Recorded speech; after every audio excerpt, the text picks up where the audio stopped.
be with among the biggest companies in the world, by far, I would say. And we're doing tremendous things. Our country is doing very well. You saw the numbers that got released today, yesterday. Deficits cut way, way, way back at levels that nobody's ever seen before, setting records. And the numbers coming into our country are unprecedented, and we're doing really well. We had a situation 3 days ago with Venezuela, and we're getting along extremely well with the people of Venezuela, both the people and the people that are running Venezuela. I just want to thank our military. What they've done is incredible. That was considered unprecedented, to go into a military fort with thousands of soldiers and others, and to come in with 152 planes going every which way, and very rapid speeds, and helicopters, and to come out with no deaths and the loss of no equipment. It was pretty amazing. Nobody's seen anything like it. I was called by the leaders of numerous countries. I won't go into which ones, but the biggest and the strongest, and they said that was very impressive. They were all impressed. But today I'm delighted to welcome almost 24 of the biggest and most respected oil and gas executives in the world to the White House. It's an honor to be with them. We have many others that were not able to get in. I said if we had a ballroom, we'd have over 1,000 people. Everybody wanted. I never knew your industry was that big. I never knew you had that many people in your industry. But here we are. And if you, in fact, if you look, come to think of it, well, I got to look at this myself.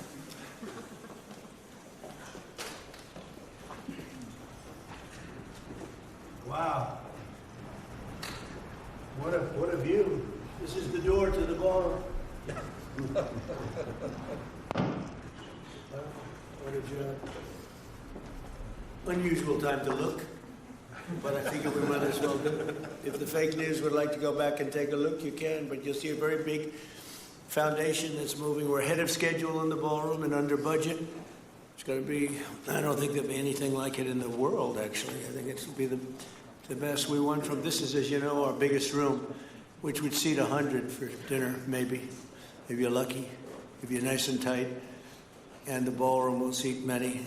And it'll also take care of the inauguration with bulletproof glass, drone-proof ceilings, and everything else, unfortunately, that today you need. So we're going to discuss how these great American companies can help rapidly rebuild Venezuela's dilapidated oil industry and bring millions of barrels of oil production to benefit the United States, the people of Venezuela, and the entire world. And yesterday, the number is 30 million barrels. I can't even, is that a correct number? 30 million barrels. You hear that, Peter? Of oil was given to us by Venezuela. That's a lot of oil. It's about $4 billion worth, and it's on its way to the United States right now. And we want to thank Venezuela for that. And we're working very well with them, obviously, or they wouldn't have been so generous. But they respect us again. They didn't respect us at all before.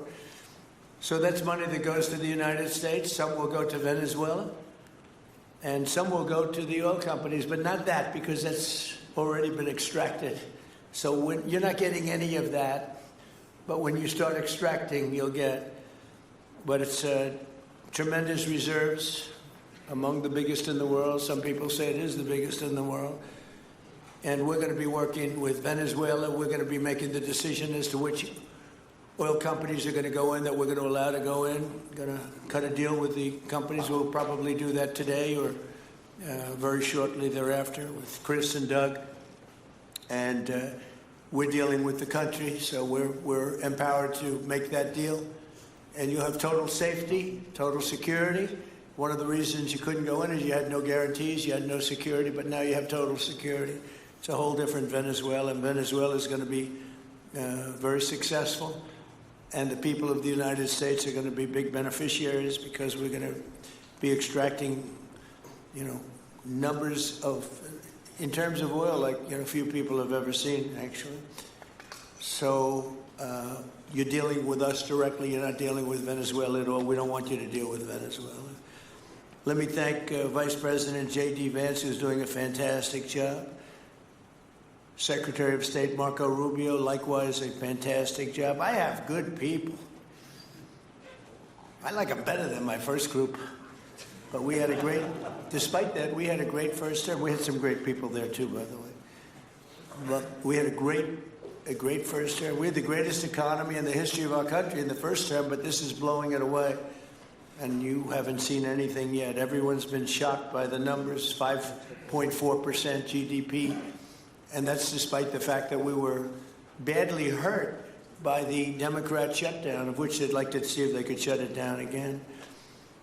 Secretary of the Interior, Doug Burgum, was fantastic. Secretary of Energy, Chris Wright, recommended by Doug as being the greatest oil man anywhere in the world, because I wanted Doug for that job, energy, and Doug said, no, sir, there's a man named Chris Wright. I said, who the hell is Chris Wright?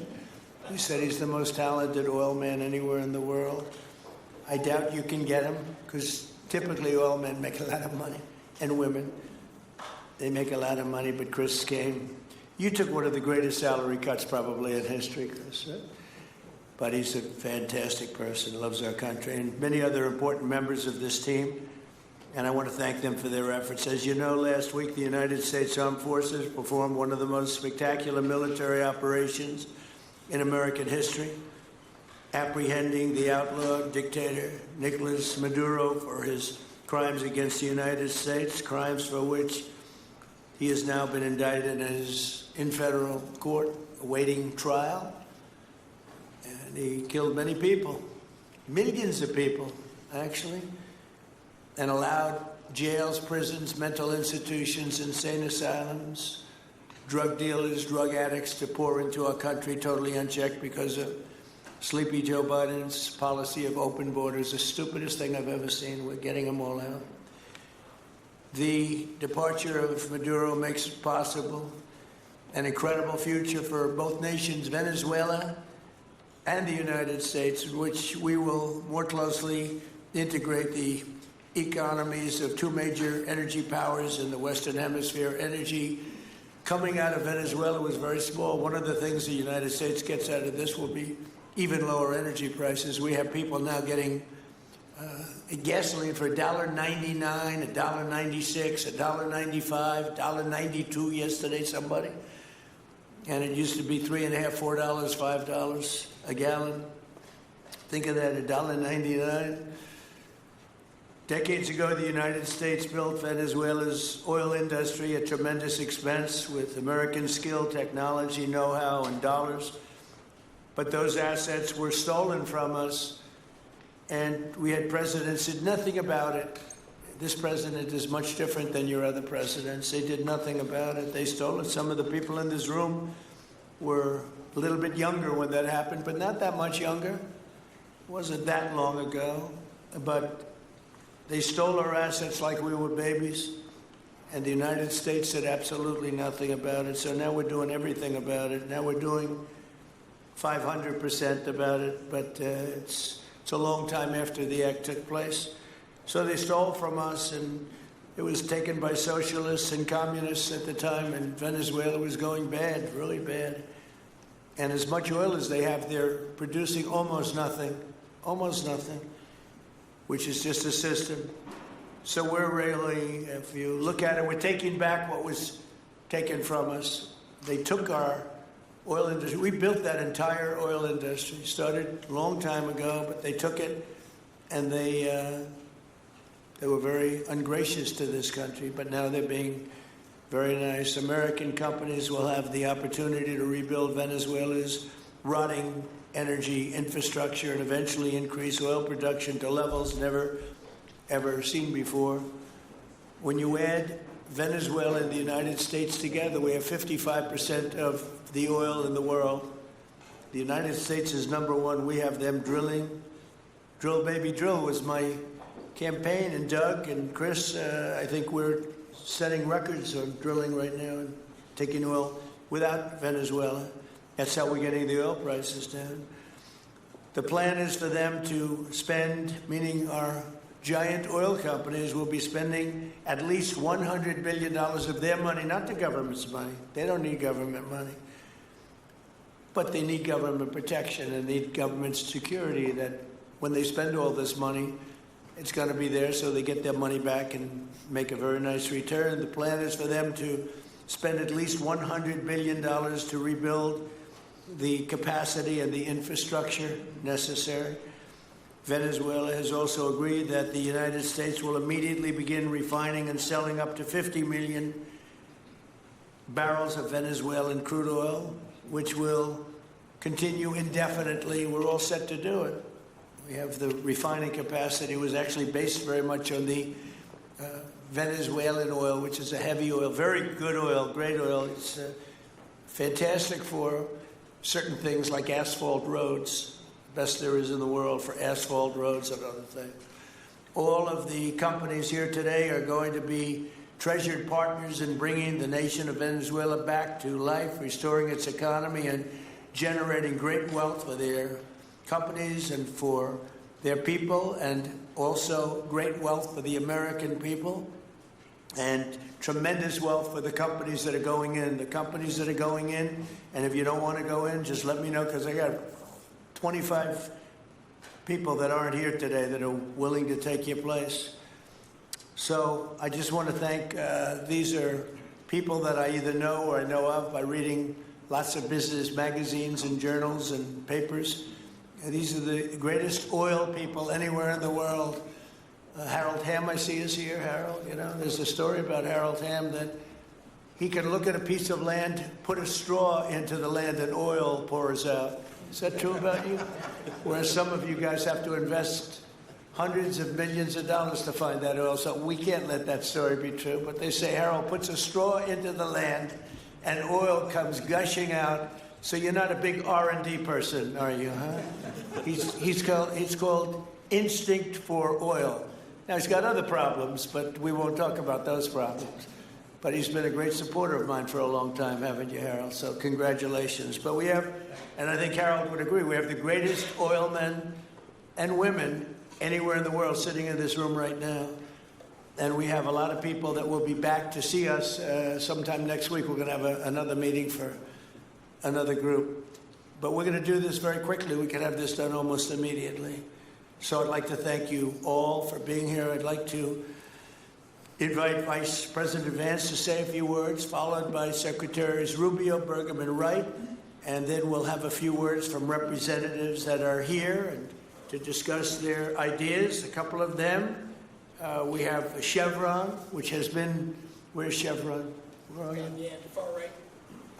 Oh, I thought you'd have a better location. You were the only one that was there for all that. I used to call you and say, what the hell is going on with Venezuela? He stuck it out. I don't know if you made money or not, but you stuck it out. I got to give you a lot of credit for that.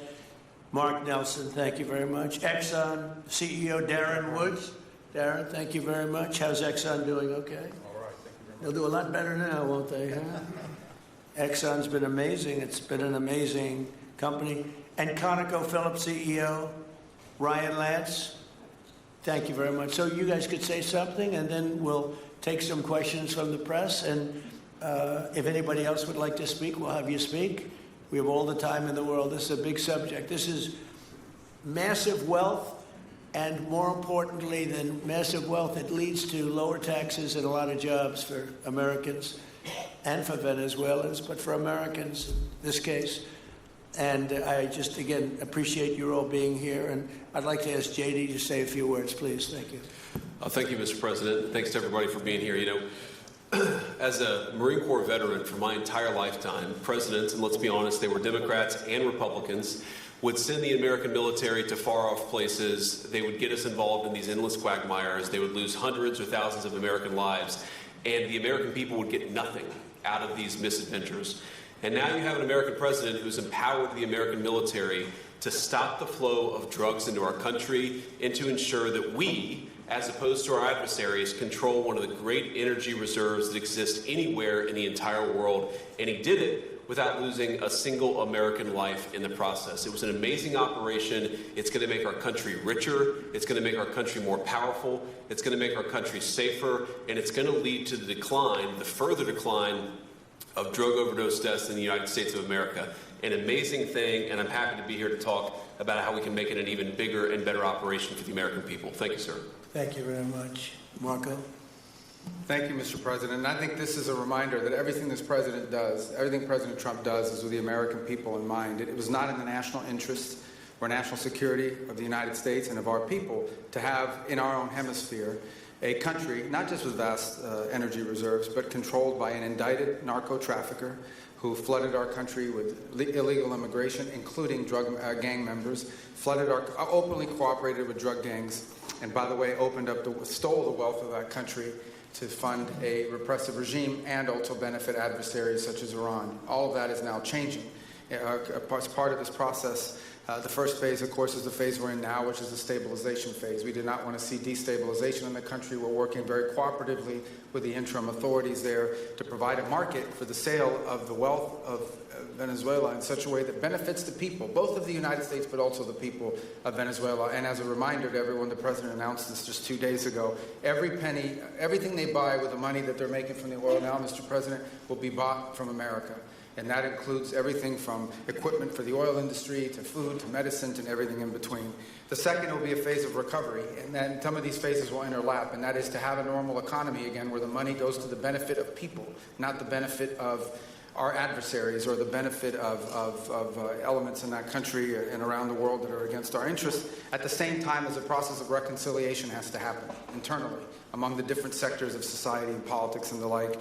And finally, the third phase, which is the most important of the three, is when the country fully transitions into a normal country that we have strong economic and diplomatic and relations with, that is friendly towards the United States, that's not a foothold for our adversaries, that serves our interests, but also the interests of the people. It'll be a country that is wealthy, a country that is prosperous for the people, not for a handful of criminals, but also a country that is supportive of our interests in the region and throughout the world. And we thank you, Mr. President, and the team you've assembled that have brought us to this point. A lot of work remains, important work, but this is historic. Okay. Thank you very much. Doug? Well, Mr. President, I want to thank you for your leadership, not just as President, but as Commander-in-Chief. The boldness, the execution, the breathtakingly precise work that you've delivered both in Iran back in June and here has changed the field for the whole world. And you always ran about the idea of peace and prosperity. And in Venezuela, as you know, this was a playground for every bad actor in the world. We had Russians, Iran, terror groups, all of them profiting from this criminal organization that was pretending to run the country. That makes America safer. You've secured the border, we're stopping the flow of drugs, and now with the normalization of relationships on an economic basis, it's going to mean tremendously for the prosperity of the American people. So I just want to say again, congratulations to you and to the entire leadership team. It's been an amazing, historic week on the scale of things that we haven't seen perhaps for 125 years in terms of the U.S. Exerting its influence over Latin America in a way that's going to make a change for generations. And on behalf of all the oil executives that are here today, Chris and I want to say thank you to all of you. It's your technology, your innovation that has put America in a place where today we are the most energy dominant country in the world. And that position is what's allowed us to take the action that we're taking with statecraft, with military action. None of that would happen if we were dependent on everybody else for energy. So you're a big part of the reason that we're able to move the way we are today, and we're grateful that you're here to be part of the solution going forward. Thank you, Doug, and you are doing a fantastic job, and we appreciate it. Everybody appreciates it. They know who's doing well. Chris Wright? Thank you, Mr. President. Yeah, what we've seen in the last week is leadership matters and credibility matters. Venezuelan oil has been sanctioned for many years, and the oil just flew, those sanctions were not enforced. That oil just floated out to trafficked by bad actors of the world. The resources weren't gone to a central place. The corruption and decline of Venezuela has been a crisis for the people of Venezuela, and as Secretary Rubio said, massive spillover effects in the United States. in crime, in drugs, in kidnappings, and in taking a huge resource base and making it not exploited, not developed. The whole world is a poorer, less opportunity-rich place because of that. When you have materials underground, they've been underground for 1 million years. That does not make them a resource. That does not make them valuable for your country, your people, or the world. They only become a resource with technology, with capital, with rule of law, and a system of governance that encourages the harvesting of those resources to make the better world. And we see here the dramatic contrast between the United States, which may have less oil underground than Venezuela. We have 20 times the production of Venezuela, 20 times the impact of human betterment, massively better quality of living here in the United States. That was at risk under the last administration. We've seen a lot of attacks on the energy that makes the world go round. President Trump's election has removed those risks, has embraced reality about how the world is energized, and we are at record production of oil in the United States, record production in natural gas in the United States. We've seen a meaningful decline in gasoline prices, diesel prices, travel prices because of jet fuel. And now President Trump is taking the genius of a different way to try to solve a 25-year festering problem in Venezuela, that all the traditional things have not worked. But ordering both a tremendous military operation to remove the heads of a criminal organization masquerading as a government, and then to use the power of our military, not to fire bullets, but to stop the flow of Venezuelan oil to the world, immediately gave us leverage over the interim authorities in Venezuela and has allowed us to be in this position today where the actions of this government can massively improve Venezuela for the better, and the bigger impact is to massively improve the quality of life, affordability, safety, and security of the United States. Very proud to be here. And we'll turn it over to Mark Nelson, who's the vice chairman of Chevron. Chevron has been in Venezuela for over 100 years, continuously. Mike Wirth, the CEO, had a knee replacement recently. He's not here. Mark is a tremendous leader in our industry, and I'll turn it over to him. Thank you, Secretary Wright. Again, I'll send Mike Wirth's regrets. He really wanted to be here, Mr. President. Great guy. On his behalf, I have 3 very quick thank yous and an assurance I'd like to provide you all. The first thank you, Mr. President, is to you. It's thank you for convening this gathering. It's thank you for your leadership, and thank you for continuing to keep American energy domination in the forefront. So thank you for that. Thank you very much. The second thank you actually is to the cabinet. So Secretary Rubio, Secretary Berg, and Secretary Wright, your ability and commitment to continue to engage with the parties around the table to keep the world working is greatly appreciated. So thank you for that. And the final thank you actually would go to our Venezuelan employees of Chevron. They have been working tirelessly to operate safely, protect the environment in country, and their dedication and skill will help us in this next chapter. And finally, I'll close with the assurance. For more than a century, Chevron has been a part of Venezuela's past. We are certainly committed to its present, and we very much look forward as a proud American company to help it build a better future. And so, Mr. President, thank you for your leadership. You really suffered there. You stuck it out. A lot of people left. A lot of big companies left. Many of the people sitting at this table left because of the safety risk and other risks. But you stuck it out. I give you credit for that. Sometimes it was hard. I remember 6 months ago I told you to stay, just stay. Things are going to happen. You'll be very happy. I didn't know they were going to happen this fast or this conclusively. One thing I think everyone has to know is that if we didn't do this, China or Russia would have done it. And if China or Russia were a next-door neighbor, because essentially this is not around the other parts of the world so far away where you fly in an airplane for 24 hours before you get there. This is sort of a next-door neighbor if you think about it. And I told China and I told Russia, we get along with you very well. We like you very much. We don't want you there. Not going to be there. And if we didn't do this, China would have been there and Russia would have been there. Maybe they both would have been there together, but they're not going to be there now. One thing I will tell them, and I will tell you, that we are open for business.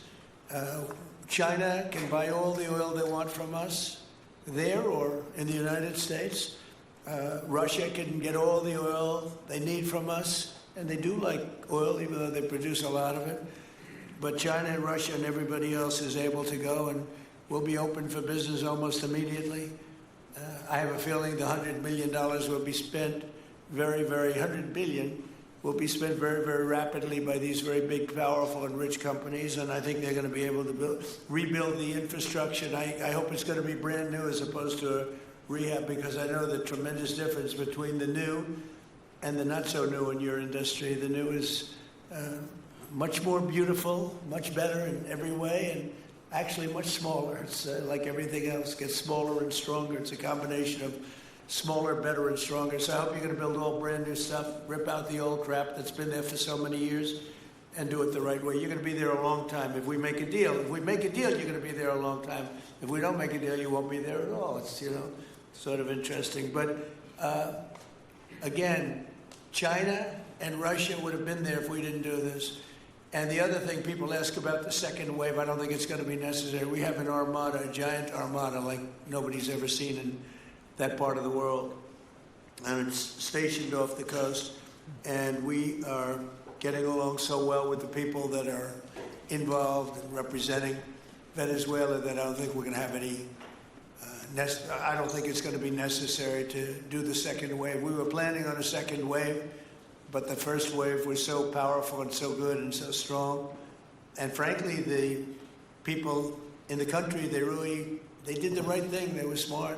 They did the right thing. They didn't want to go through a second wave. But we've got a tremendous number of the most powerful ships in the world right there. I don't think we're going to have to use that. I'm happy to say that.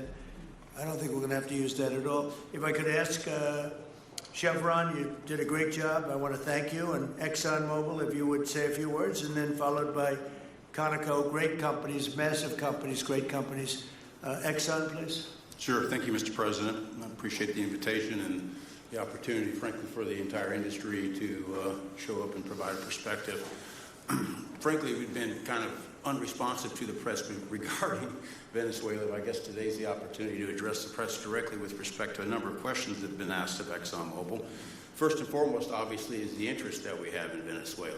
And I think, the way I would position that, I think one of the reasons why we see many of the industry players here is we're in a depletion business for a product that is in great demand and will be in demand for many, many, many decades to come. And as a depletion business, the biggest challenge we have is finding resources. There's an opportunity in Venezuela with all the resources there. Is we don't have that challenge of finding, we have the challenge of developing those resources. So I think it's in the best interest of these companies and, frankly, society as a whole for the industry to be interested in understanding what the opportunity here represents.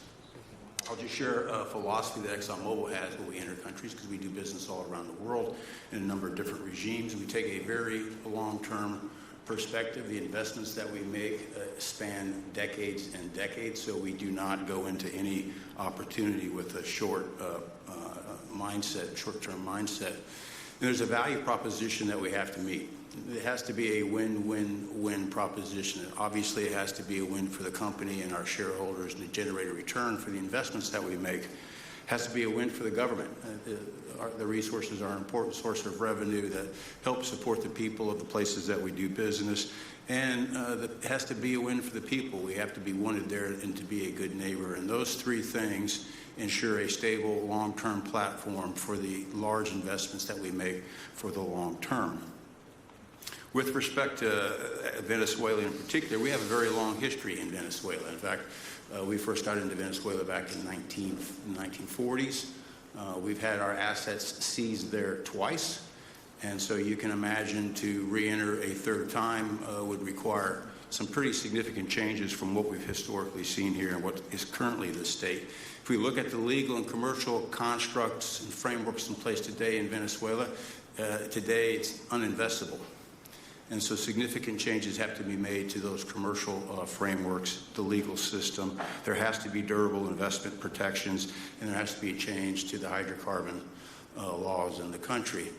We're confident that with this administration and President Trump working hand in hand with the Venezuelan government, that those changes can be put in place. And with respect to the Venezuelan government, that perspective we don't have a view on. We haven't talked to the Venezuelan government, and obviously we have yet to assess the people's perspective with respect to ExxonMobil entering the country. In the short term, there are things that can be done while the longer-term issues are being worked. For us, we haven't been in the country for almost 20 years. We think it's absolutely critical in the short term that we get a technical team in place to assess the current state of the industry and the assets, to understand what would be involved to help the people of Venezuela get production back on the market. With the invitation of the Venezuelan government and with appropriate security guarantees, we are ready to put a team on the ground there. We also have a integrated set of capabilities from production to refining to trading, and I think we can be of assistance to getting the Venezuelan crude to market and realizing a market price to help, again, with the financial situation in Venezuela. So those are my short-term perspective that I have. I'd say maybe close with a thank you, Mr. President, for the work that you've done to secure not only the national security, but the energy security of the region. And then thank you, Secretary Rubio, Secretary Wright, Secretary Burgum, for your leadership in this matter. Thank you. How long would it take you, Darren, as Exxon to, if we make a deal, how long would it take you to get in there and get started? Well, the first step, this technical team, as I talked with Secretary Wright earlier this week, we started from the beginning to put the team together so that if and when it was needed, we could hit the ground almost immediately. So we can hit the ground within the next couple of weeks, start the assessment, and then from there we need to understand. That's what we want. We want speed and quality. That's what we want. Thank you, Darren. And Conoco, Ryan? Thank you, Mr. President. Appreciate the opportunity to be here, too. And you've assembled a great team. And our congratulations as well for removing one of the terrible people in the world and bringing them to justice. It was quite amazing. I think you've given hope to the people of Venezuela again, which I think is quite remarkable. And we've been on the other end of that despot regime a long time. Our assets were expropriated. I had a little bit more hair when that happened. And, you know, I think we're the largest non-sovereign credit holder in Venezuela today.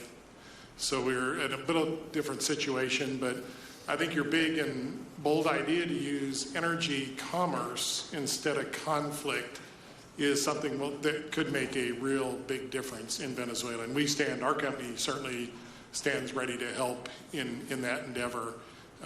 Encourage you to continue to think bigger and even bolder. And we've had some discussions with your energy team about that as well. As we think about the other people that need to be in this room and in this discussion are the banks, and including probably the Exim Bank, as we think about how the debt needs to be restructured and the financing to deliver the billions of dollars that are required to restore their energy infrastructure. And I think as we think that big and bold, we need to be also thinking about even restructuring the entire Venezuelan energy system, including PDVSA. And I think if we can do that and think bold, there's an opportunity to be quick, fast, and restore the quality of what's happened in Venezuela, or what's been lost in Venezuela over the course of the last 25 years. So thank you for this opportunity. Well, thank you very much, and you'll get a lot of your money back. We're going to start with an even plate, though. We're not going to look at what people lost in the past, because that was their fault. That was a different president. You're going to make a lot of money, but we're not going to go back. You left a lot of money behind, I guess, huh? What number? 12 billion. How much? 12 billion? Well, it's a good write-off. It's already been written off. It's been written off. All right, thank you. You'll make it back one way or the other. You're all going to do very well. I think really very well. Marco just gave me a note. Go back to Chevron. They want to discuss something. Go ahead. I'm going back to Chevron, Marco. Thank you, Marco. Go ahead. Was there a question, Mr. President? Yes, go ahead, Marco. What are you saying here? Mark, if big you increase. can update us on operations in the ground and with the appropriate approvals, what you might be able to achieve in the next 12 to 18 months, give us a little view from the ground. You bet, you bet. So today, Chevron has 3,000 employees in 4 different joint ventures in Venezuela today. And over the past 5 to 7 years, they've taken production from about 40,000 barrels a day to 240,000 barrels a day, essentially getting those facilities and that equipment up to standards that would be something that people in the room would be more accustomed to. Given the work we've done with Secretary Wright and Secretary Burgum and even Secretary Bessent, I think we have a path forward here very shortly to be able to increase our liftings from those joint ventures 100%, essentially effective immediately. We are also able to increase our production within our own disciplined investment schemes by about 50% just in the next 18 to 24 months, and that's just leveraging what's on the ground. So to Secretary Rubio's comments about phase 1, this is taking the momentum of improvements we've already made there locally and building on those and creating more momentum for the people of Venezuela. Do you think you have an advantage being there? You've been there by the skin of your teeth. It's been tough for you to be there. But do you think you have an advantage over the other people in this room by the fact that you are there? Yeah, I think there are, Mr. President, I think there would be days where it didn't feel like an advantage, and there are days where it does feel like an advantage. But having people on the ground today that care desperately about the people of Venezuela and know how to operate the assets that are there is a definite advantage today. Would you say the best locations are available, or would you say the best locations are already sort of worked, even though they're in very bad shape? The best locations for finding oil, the best locations for oil. There are more opportunities than not, Mr. President. With 300 billion barrels of reserves and resources in country, there are lots of opportunities for many companies. Will you be building new, or will you be using the old infrastructure that you have? Yeah, today it's a little bit of a mix, but today it's mostly us taking the equipment of today, getting it to the standards that we are accustomed to your comments about making it how it should be today. Most of the investments that we've been making are about getting it up to our standards. Well, I think you're going to make an investment, but you're going to get your money back very quickly, and that's part of our thing. We're going to have you get your money back fast, and then you'll give a lot to Venezuela and to the United States after that. Okay, so you'll be in good shape. Could I ask Harold Hamm to say a few words? He's been a friend of mine for a long time. Very amazing man, actually, amazing energy person. Well, thank you, Mr. President. It's good to be here with so many dignified people. And this effort particularly, and thank you for your effort for what you've done here, taking this despot out of that area. And the world dealt with him way too long. Certainly our industry knows that this is a real jewel that can be developed for the people of Venezuela and also benefit the world. And like Secretary Wright said, it has not been done. That's not been done in the past, and they had a good chance at it. Brought someone in that totally took it down, as everybody knows here, and that was Chavez, and we know what happened to him finally. But that ruined the industry in Venezuela, and all of us know how that ended very well, very, very wrongly. So anyway, we're glad to see what's happened here and look forward for the opportunity for a lot of people in this room, but also for America and the country itself. Are you going to be involved in going in? Because, he's in North Dakota and he's in Oklahoma and some incredible places. It's a little bit different, but there's no doubt about you won't have to worry about the straw too much here. You can just go at it. Are you going to be one of the participants? Well, certainly, I'm an oil finder, like you said. Barry Spitzer, told that story. The coach. He's kind of exaggerating a little bit. It doesn't come out quite that easily usually. But anyway, great story. I love it. But I love Barry. Barry's the one that told me this. Yeah, he's a champion, in a lot of ways. So love that story. Certainly, it excites me as an explorationist, everybody has that in their blood, and it is a very exciting country and a lot of reserves. And so it's got its challenges, and the industry knows how to handle that. And like Darren said, you go into your eyes open and do the best you can with the team you got. So Well, you're going to thank have you. something that they never had really here is tremendous security. You're going to be very secure, very safe, physically safe in addition to financially safe. So it's good to see you, Harold. Thank you very much. Does anybody have anything to say before we get to the press? What does Cuba have to do to avoid the same fate as Venezuela? What does Cuba have to do? Well, Cuba's in bad shape. Cuba relied on Venezuela for oil and for money. And nobody really knows what's going to happen with Cuba. They're doing very poorly. They're really third world all the way. And we have a lot of great Cuban Americans.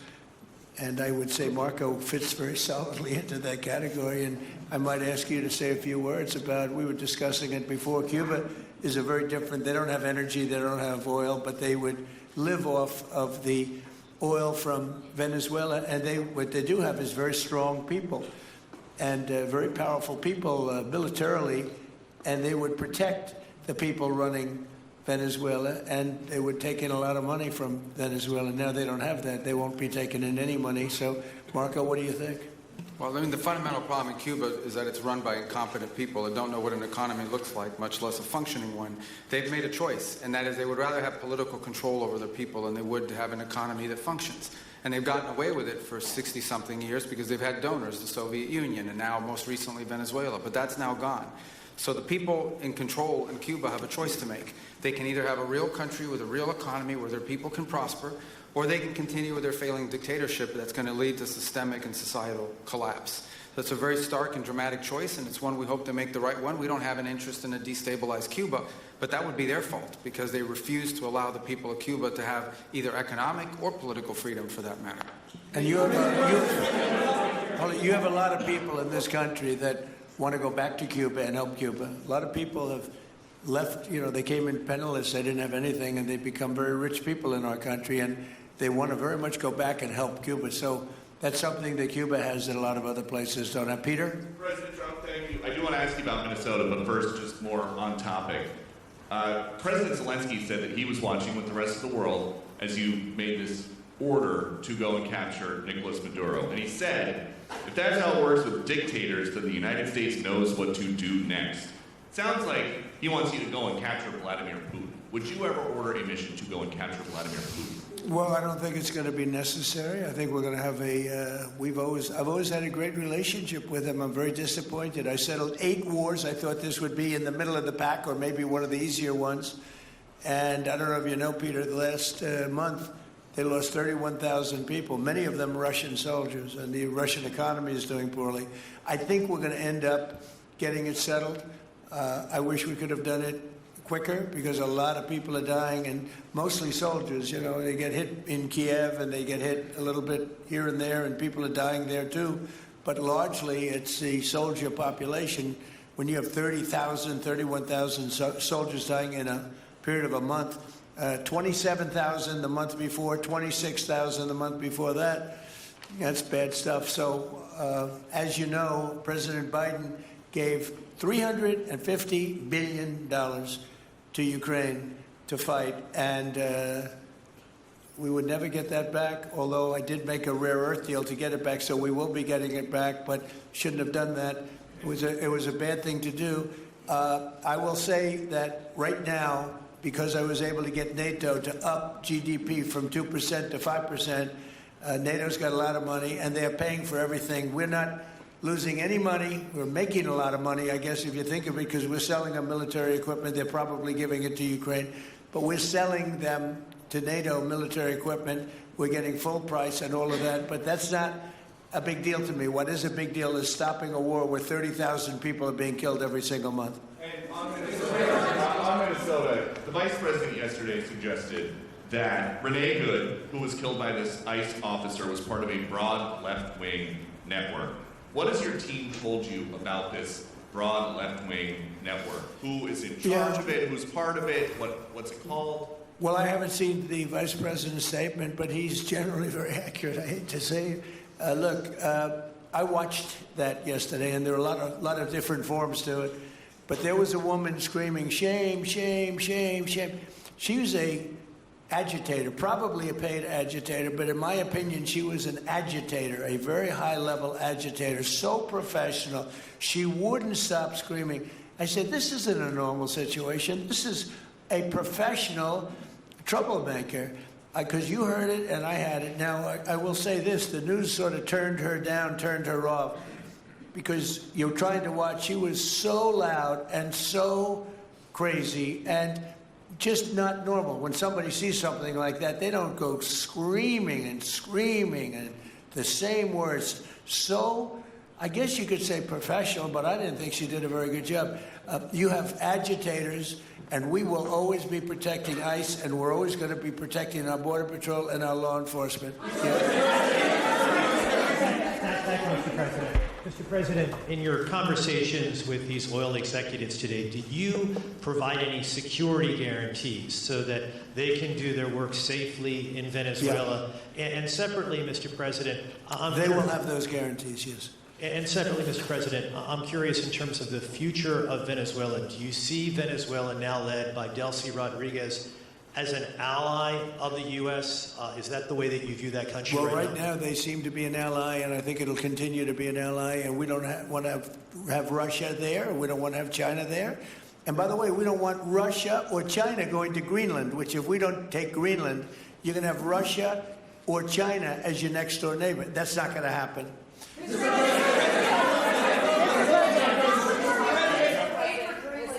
The white... Mr. President, thank you. You just said that these companies would have security guarantees if they go in on the ground in Venezuela. They will have. And what is your plan there actually for these companies and those Americans who are going to be on the ground working for these companies? Well, there are going to be Americans. I assume they're going to be using a lot of Americans, but they're going to be using a lot of people from Venezuela and other places, I would imagine. But I would think that mostly they'll be using Venezuelan workers. They have a lot of great workers. They have a very high unemployment rate, and they have workers that are very familiar with taking oil out of the ground. Yeah. And another question for you on Iran. How long do you think the Ayatollah will be in power after what we've seen play out on the ground there? When is the U.S. going to get involved now that reports of protesters being killed on the ground? So Iran's in big trouble. It looks to me that the people are taking over certain cities that nobody thought were really possible just a few weeks ago. We're watching the situation very carefully. I've made the statement very strongly that if they start killing people like they have in the past, we will get involved. We'll be hitting them very hard where it hurts.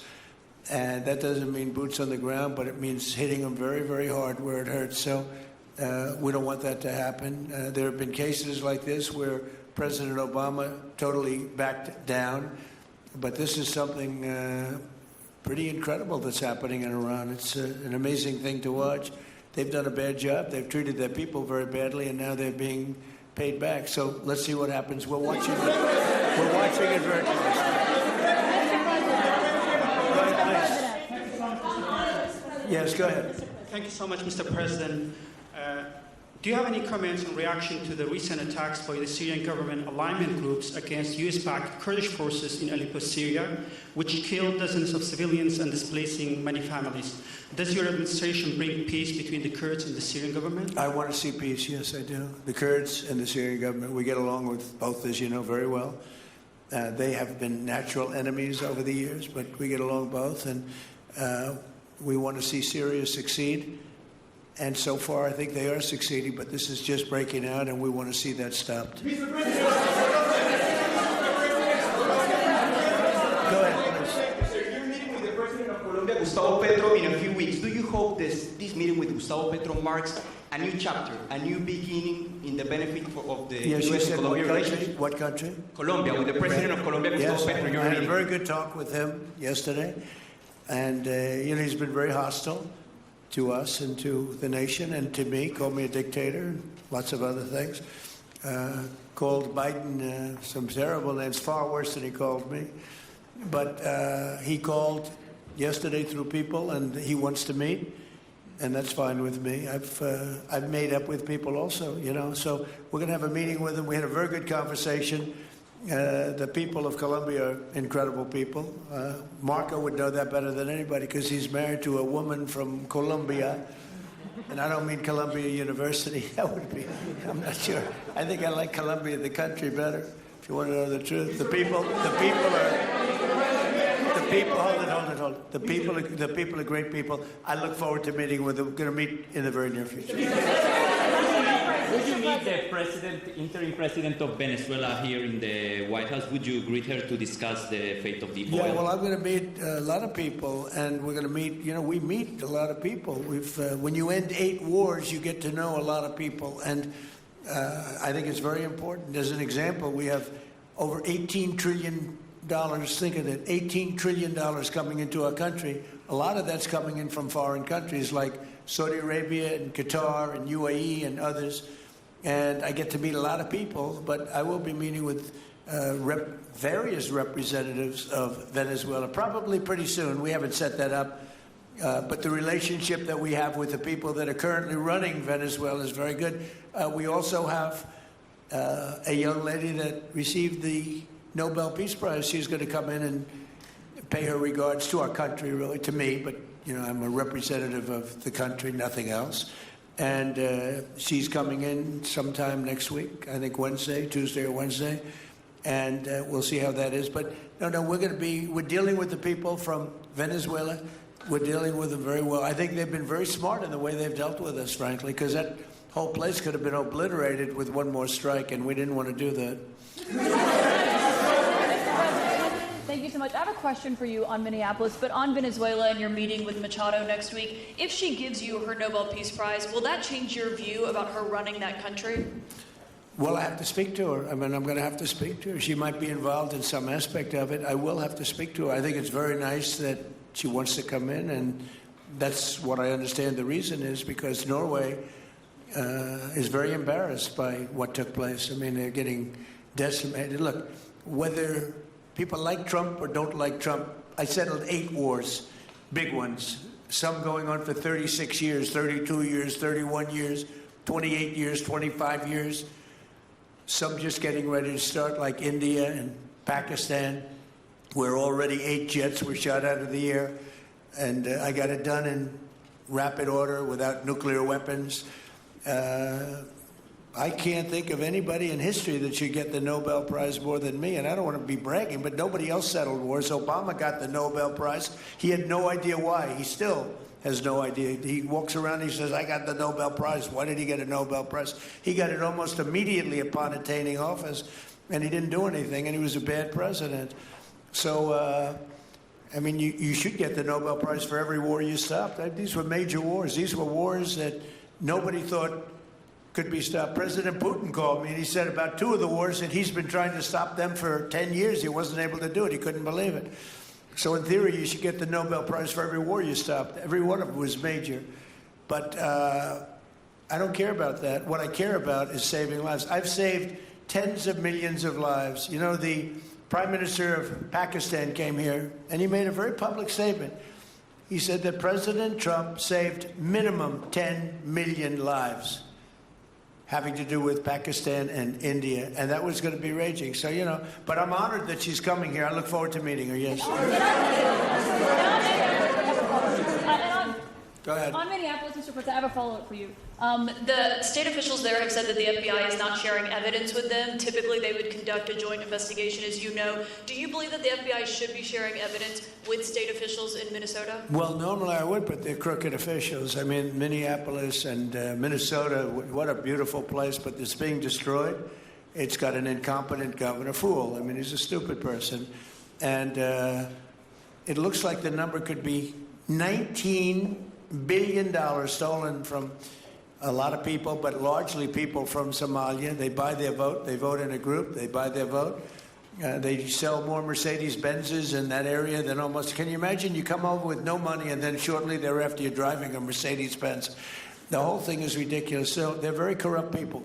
It's a very corrupt state. I feel that I won Minnesota. I think I won it all 3 times. Nobody's won it since Richard Nixon won it many, many years ago. I won it all 3 times, in my opinion. And it's a corrupt state, a corrupt voting state. And the Republicans ought to get smart and demand on voter ID.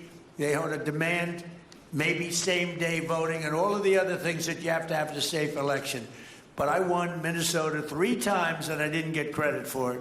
I did so well in that state every time. The people were crying every time after. That's a crooked state. California's a crooked state. Many crooked states. We have a very, very dishonest voting system. The last time I won, 24, the one that just took place, I won because it was too big to rig. You couldn't rig it. It was too big. But I won the state of Minnesota. It's a corrupt voting system with an incompetent governor, a very incompetent governor. And by the way, he's a very corrupt governor, too. Go ahead. I have a question on Iran, but first, very quickly on Venezuela. How do you provide total security guarantees to these companies without putting U.S. boots on the ground? Well, we're going to work with the Venezuelan leaders and people, and we're going to have a very safe group, and they're going to also bring over some security with them. You know, these are not babies. These are people that drill oil in some pretty rough places. I could say a couple of those places make Venezuela look like a picnic. These people around the table, these are tough people. They go into areas that you wouldn't want to go. They go into areas that if they invited me, I'd say, no thanks, I'll see you back in Palm Beach.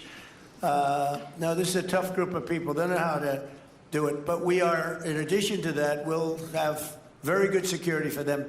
We're going to make sure that it's very, very good security. And I think the people of Venezuela are going to give you very good security. You know, the people, now I'm not talking even leadership, the people of Venezuela are going wild over this. They named a street after President Trump. What do? You attack a country and they name a street? That's never happened before. Although I heard that's also taking place in Iran. They named a street, the protesters. I just hope, you know, just God bless them. I just hope the protesters in Iran are going to be safe, because it's a very dangerous place right now. And again, I tell the Iranian leaders, you better not start shooting, because we'll start shooting too. With your glasses, sir, go ahead, please. Hold it.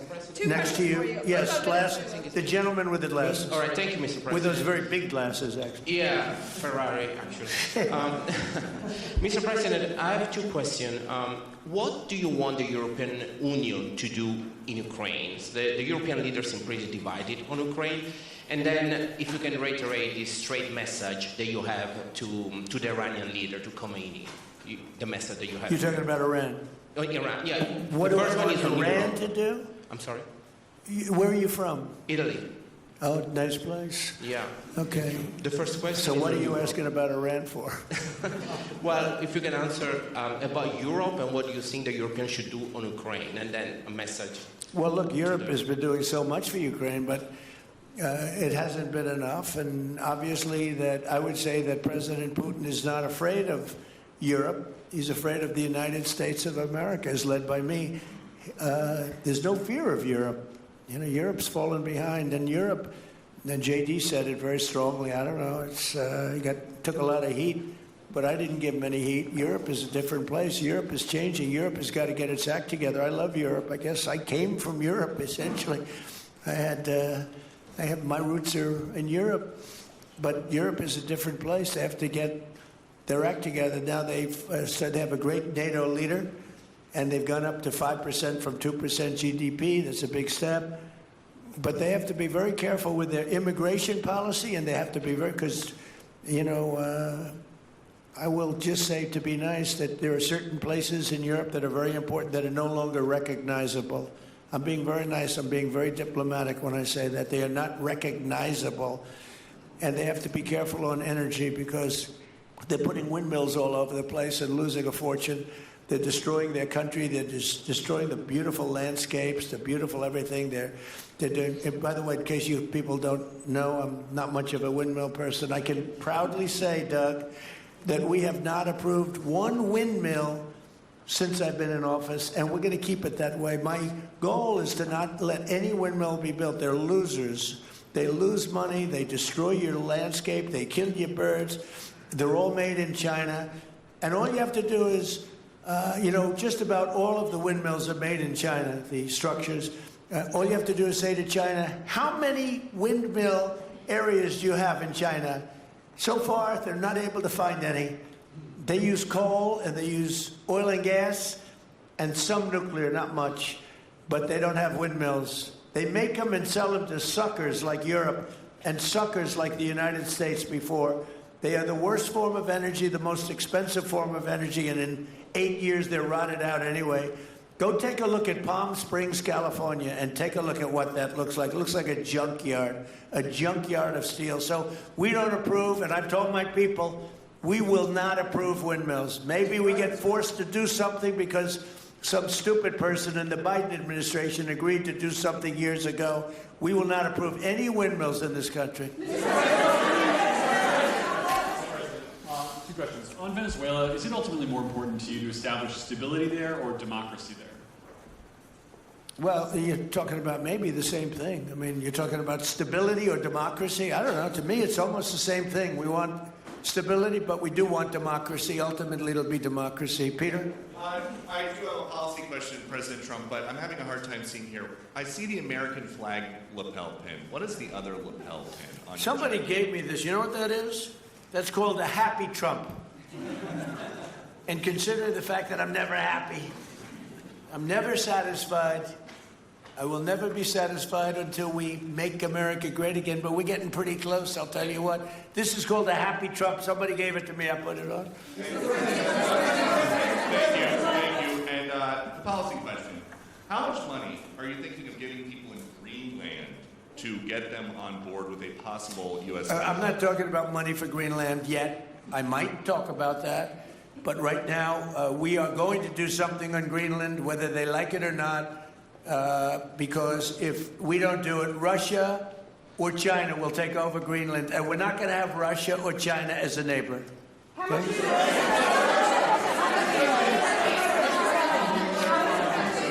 I would like to make a deal, you know, the easy way, but if we don't do it the easy way, we're going to do it the hard way.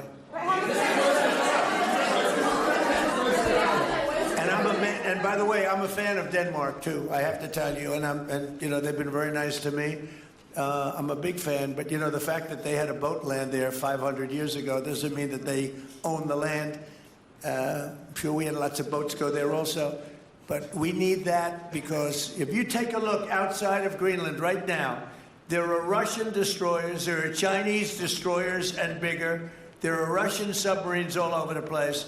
We're not going to have Russia or China occupy Greenland, and that's what they're going to do if we don't. So we're going to be doing something with Greenland, either the nice way or the more difficult way. Please, go ahead, ma'am. On Greenland, Mr. President, why is it so important to you to own it when you have a military presence there, which you could expand to affect security? Because when we own it, we defend it. You don't defend leases the same way. You have to own it. And, you know, with a nation, look at what happened with Obama, with that horrible deal they made with Iran. It was a short-term deal. It was like a 9-year deal. Countries can't make 9-year deals or even 100-year deals. Countries have to have ownership. And you defend ownership, you don't defend leases. And we'll have to defend Greenland. If we don't do it, China or Russia will. It's not going to happen. We are not going to have, and I like China, I like Russia, I love the people of China, I love the people of Russia. I get along very well with President Putin, but I'm very disappointed in him. I get along very well with President Xi. I'm going to go over to China in April. But I don't want them as a neighbor in Greenland. Not going to happen. And by the way, and NATO's got to understand that. I'm all for NATO. I saved NATO. If it weren't for me, you wouldn't have a NATO right now. But we're not going to allow Russia or China to occupy Greenland, and that's what's going to happen if we don't. Go ahead. On the economic report that came out today, Mr. President, one, can you respond to that? And two, it was an amazing report. The most amazing thing is government jobs are way down, and yet the unemployment or the employment numbers are very good. We've gotten rid of tremendous numbers of federal jobs, government jobs. Nobody's ever seen anything like it. And yet the employment numbers are very good. They're really getting better. But now we have all those people to work in the private sector for a lot more money. I think that's one of the very big things. The other thing is at 5.4%. And remember, this is after we had a shutdown. And that shutdown had an impact because the concept of the shutdown even though it's before, people knew we were going to be shutting down. A lot of bad things happened. And by the way, on January 30th, you may have another shutdown. We'll see what happens. But I think the numbers, Caitlin, were really amazing. Look, to think about 5.4%, nobody thought that. They thought it was going to be 2%. And you know what it is? It's tariffs. And it's also November 5th. We had a great election, a great election. Our country was dead 1.5 years ago, and now we have the hottest country anywhere in the world. And I hope you guys were impressed. 5.4%, and we haven't even really transitioned yet. There's no reason it can't be much, much higher than that. Yeah.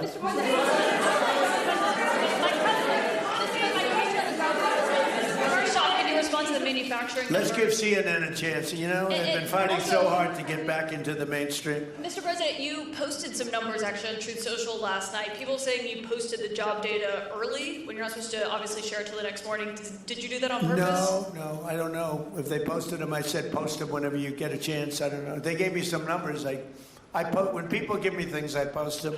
But the numbers are amazing. Yeah.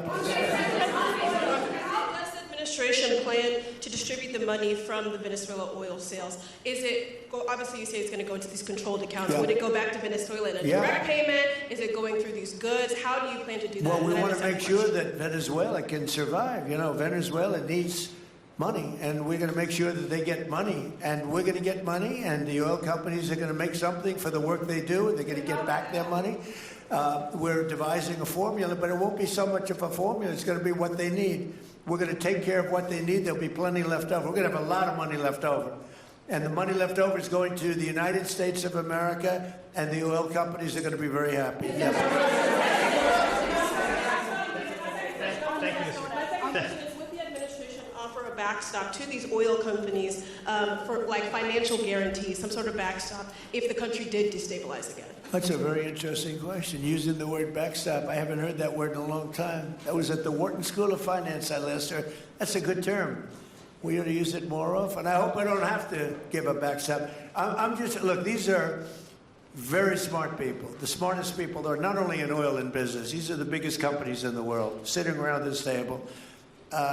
They know the risks. I mean, there are risks. We're going to help them out. We're going to make it real easy. They're going to be there for a long time. We're going to be there together for a long, long time. And they're going to be taking the oil, and they're going to be bringing oil prices down.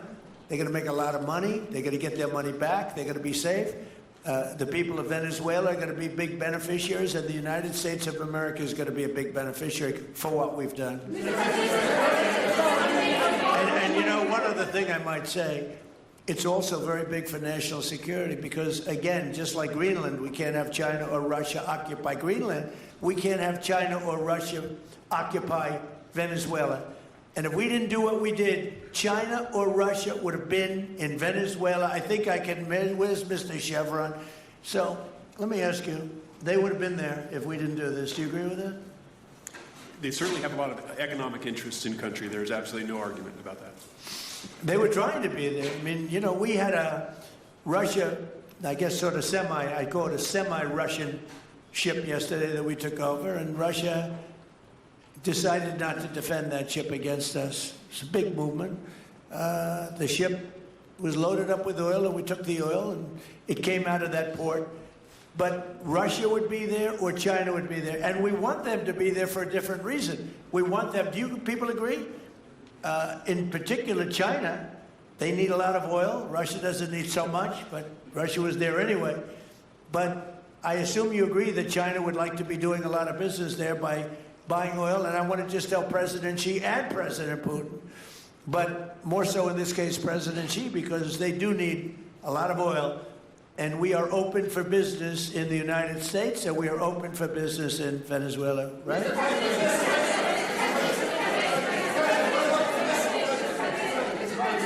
Go ahead, sure.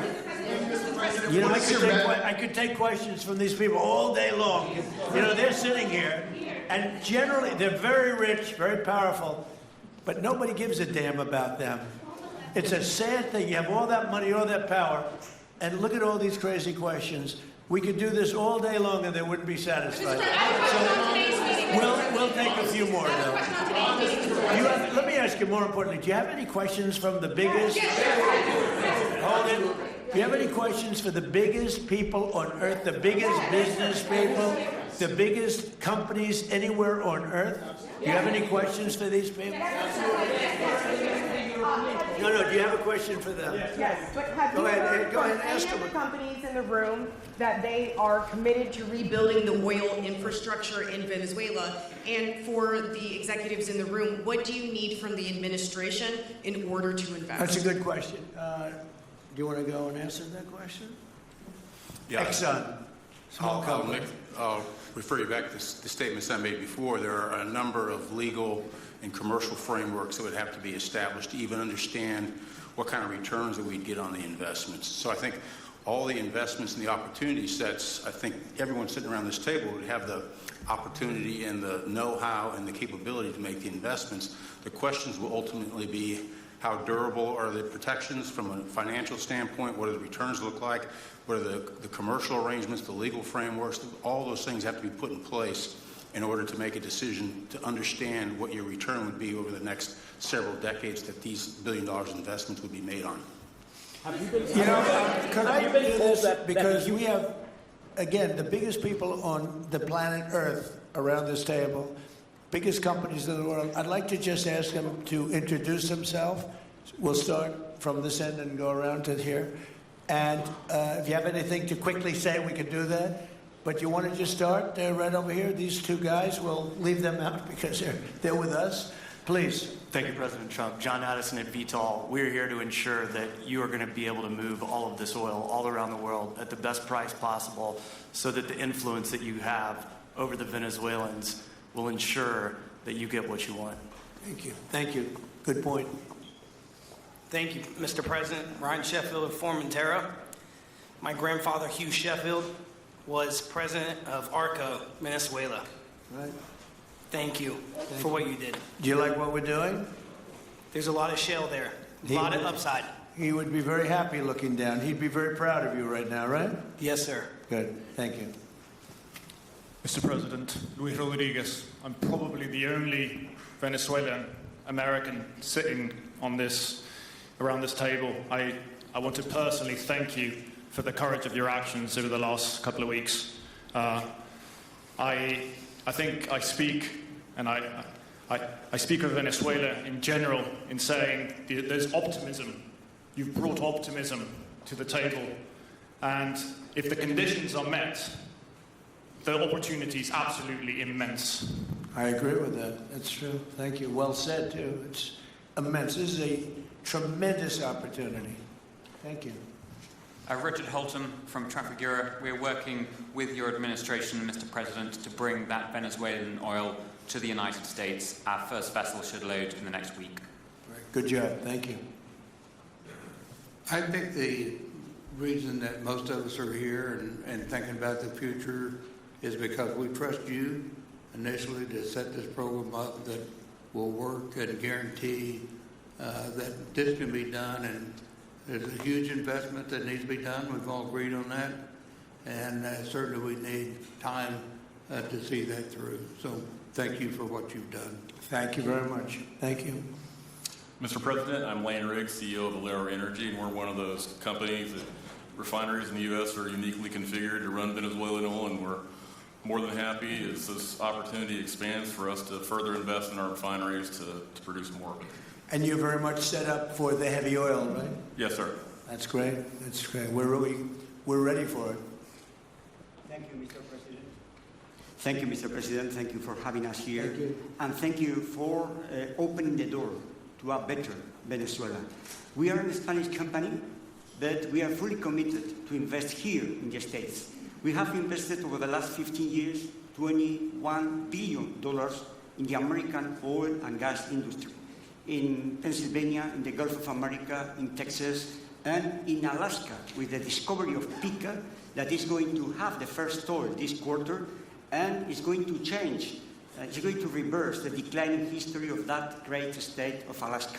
We are in Venezuela, Mr. President, with our partners of ENI we produce the gas that guarantees the stability of a half of the grid power in Venezuela. So we are committed with this stability, and on top of that, we are on the ground, we have people, we have facilities, we have technical capabilities, and I take your point, Mr. President. We are ready to invest more in Venezuela.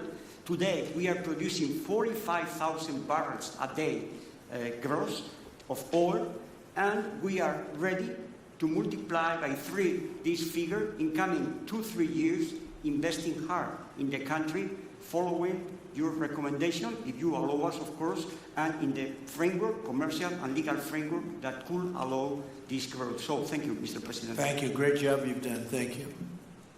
Mr. President, thank you for having me. Matt Sheehy, I'm with Tallgrass Energy. We are an infrastructure business, so whether it's oil, gas, CO2, we move that around. So most of my customers are sitting around the table and happy to lend our expertise to what's going on in Venezuela to support the people. And obviously infrastructure is going to be critical to see it repaired. Thank you. Thank you. Mr. President, thank you. An honor to be here. Marianne Mannon, Marathon Petroleum.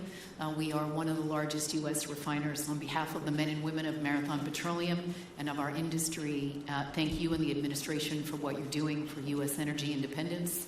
We have the ability and the capability of our assets to process Venezuelan crude, and the people of Marathon Petroleum stand ready to do so.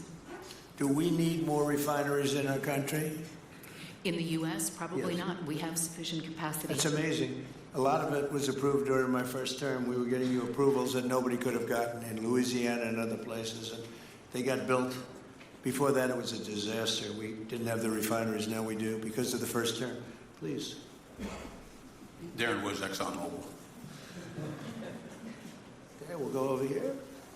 Thank you, Mr. President. Jeff Hildebrand, founder and chairman of Hillcorp Energy, one of the largest private energy companies in America. Who's bigger, you or Harold? We're close. Huh? We're close. Harold. Absolutely, Mr. Hammond. But thank you for your great, tremendous leadership in protecting the interests of the Western Hemisphere.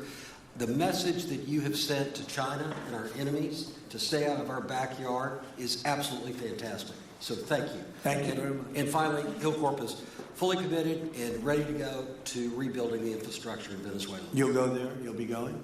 Yes. Good. That's good. You'll be very happy. Thank you very much. Thank you, Mr. President. Jeff Miller, CEO of Halliburton Company. We are the largest American oilfield services company. We're the second largest in the world. Been in business over 100 years. Started operations in Venezuela in 1938. Long time in Venezuela. I personally lived there for 4 years and raised my kids there. So quite familiar with Venezuela, and just couldn't express gratitude more so for the opportunity to return to Venezuela under the stability that I know that this team and your team are able to deliver. So when did you leave? Huh? When did you leave Venezuela? As a company, we left under the sanctions in 2019. So we had intended to stay, and then when the sanctions went into place, we were required to leave. But very much interested in returning. And 600 Venezuelans with Halliburton today, all around the world. Look forward to putting them back to work. Great job. Great job. You'll be back. Please. Mr. President, I'm Alex Pamberg. My company, Aspect Energy, is one of the leading American international wildcatters. We've found significant fields in central. Are you a wildcatter? I'm a wildcatter. That's pretty cool, I'll tell you. I would have been a wildcatter too if I was in. And you've been successfully wildcatting. We've found significant fields in Central and South America, in the Middle East, and in Europe. We're a leading oil producer in Hungary. But probably the most pertinent example is what a wildcatter does is take on risk and try to reduce it, and then other people come in and put more capital in later, so we're kind of kickstarters in the oil industry. We went into Kurdistan very early on, back when people told us it wasn't safe and we shouldn't do it. We found a big field there, and it ultimately has got to be developed along with one of my colleagues here to be one of the big leading fields in Kurdistan. We think that Venezuela has a tremendous amount of opportunity. If you look at the reinvestment required, the investment required, people are talking about hundreds of billions of dollars. But if you put that in perspective, that's 1 million barrels a day for 15 years. It's $220 billion net cash flow. So what we really need to do is to be able to kickstart production and then reinvest and have the confidence to reinvest. And what you're doing by putting the United States in control of the cash flow coming out of the country gives companies like ours the confidence to say we can kickstart this production and then reinvest and reinvest. In Hungary, we've invested $1 billion in changing the trajectory of Hungarian oil production. We were only able to do that not because we could write a $1 billion check, we're a smaller company, but because we reinvest all the cash flow back into new production. Good. Mark Nelson with Chevron. Sure. Thank you, Mr. President. I'm Claudio Scalzi, and ICO, Italy. We started working in Venezuela in 1980. We have a lot of oil, but now just the gas is flowing because it's not under sanction. And as my colleague from Repsol said, we cover more than about 50% of the electricity in the country. So that is essential to avoid any kind of problem, social problem. We own about 4 billion barrels of reserves, so a huge amount in the Orinoco Belt, in the central Venezuela. We have now in the country 500 people, most Venezuelan, and we are ready to invest. Clearly, we are ready to invest. We thank you for the big efforts and the efficiency of your action, and we are here. And we are here to work together with the U.S. We are also a big investor in the U.S. So we thank you again, and we are there. And we are also ready to join with American companies in our assets to develop and go faster with good investors and good know-how from the U.S. company. Yeah. Thank you. You've done a great job. Thank you very much. Mr. President Ross Perot, good to see you again. I'm chairman of Hillwood and HKN Energy, been in the energy business 45 years, and we have been working with your team quite a bit. We have been in Kurdistan now for 19 years, along with Alex, and built a very good business. But now with your team, we're looking in Syria, we're now in Libya, and so we are very excited to look at Venezuela with you and your group, and look forward to continuing to build this great industry. Thank you very much. Thank you. Mr. President, thank you for having us here today. Wael Salwan from Shell. Of course, we have a huge presence here in the U.S., in the Gulf, as well as in Pennsylvania with a petrochemical facility, which I think we had the opportunity to host you at, as well as being one of the largest LNG off-takers of American LNG. We have been in Venezuela for a very long time. We actually drilled in 1914 the first well that discovered oil in Venezuela, and on the back of which the entire energy industry was established in Venezuela. When we left in the 1970s because of nationalization, we had 1 million barrels per day of production. But we have kept boots on the ground in Venezuela all this time, and we now have a few $1 billion worth of opportunities to invest in, subject to OFAC approval. So we are ready to go and looking forward to the investments in support of the Venezuelan people. That's great. Thank you very much. Thank you, Mr. President. Ben Marshall, the America's CEO for Vitol. Alongside Trafigura, we're very thankful to have worked with the government and the Venezuelans to be able to bring the crude oil to market at a market price as quickly as we can to help stabilize the country. Thank you. Thank you. Brian Lance, ConocoPhillips. I'll defer to my colleagues.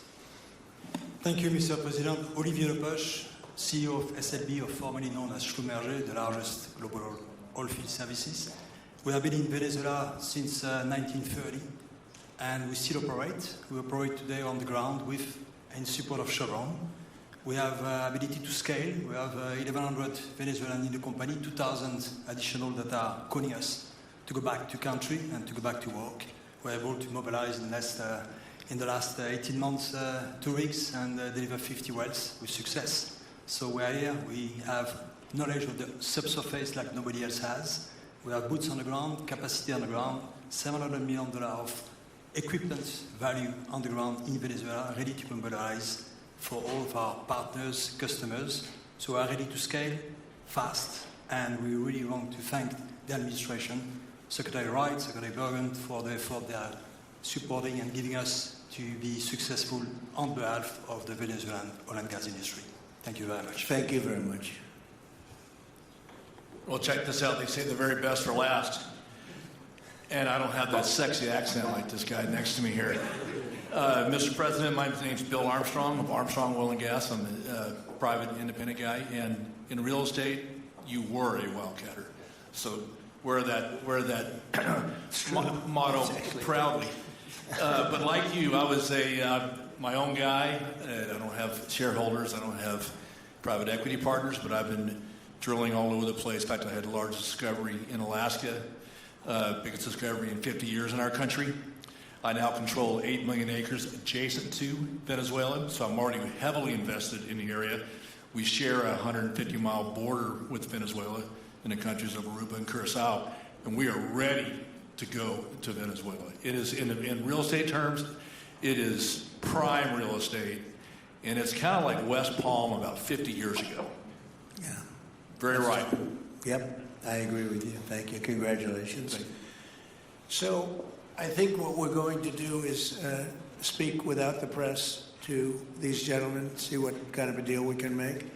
We're going to get them involved. I'm going to ask Doug and Chris and some of the people that we have from the business standpoint representing our country to start talking about the confines of a deal. I have an idea what I want, what I think we should have. We have to get them to invest, and then we have to get their money back as quickly as we can, and then we can divvy it all up between Venezuela, the United States, and them. I think it's simple. I think the formula is simple. We start with a brand new plate, and it's going to be a tremendous success. I think it's going to be probably like few other things could ever be. You know, there's so much. Venezuela's been really taken advantage of by a lot of people because they drill very little. I mean, as much as you hear they drill very, very little, very small percentage. But now that'll change, and it'll change very rapidly because these are the biggest people, and it'll change very rapidly. So if you don't mind, I'll ask the press to leave, and we will see what kind of a deal we're going to make with these geniuses, and I think you're going to come out very good. Thank you all very much. Thank you. Thank you.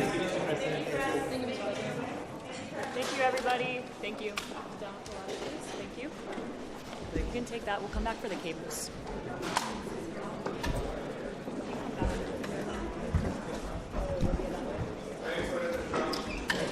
You can come back for anything. Okay, thank you. Thank you. Keep going. Thank you, guys.